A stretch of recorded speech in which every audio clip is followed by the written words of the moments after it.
Death Stranding 2. On the beach, director explains addition of day/night cycle. Hideo Kojima explained the addition of a day/night cycle in Death Stranding 2 on the beach to allow for a more natural passage of time in an open world, something he had previously done in Metal Gear Solid 5, The Phantom Pain.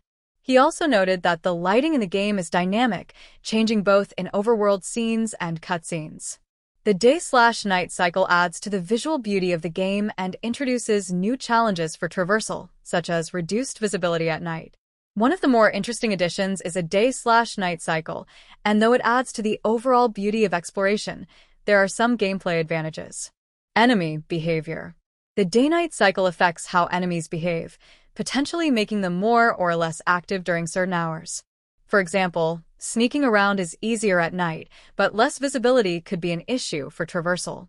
With a series as focused on carefully navigating terrain as Death Stranding, it introduces some new challenges. But what prompted director Hideo Kojima to add a day/night cycle when it was missing from the first game? Visibility.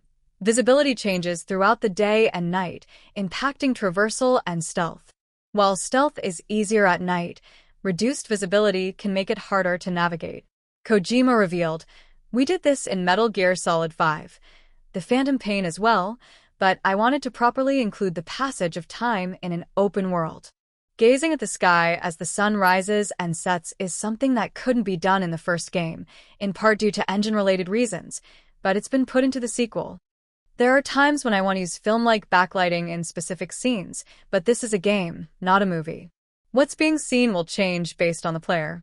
I'd personally like you to play certain cutscenes at night, but it's fine if you see them at another time of the day too."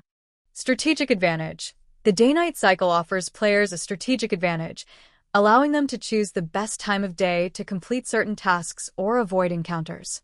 Engine upgrades. The day-night cycle is a result of engine upgrades that allowed for a more dynamic and immersive open world. Metal Gear Solid 5 had a system where you could smoke to advance time, but this game does it in more natural ways, like going back to bed in a private room after waking up once. Visual appeal. The dynamic lighting and visual effects of the day-night cycle enhance the overall beauty of the game's environment.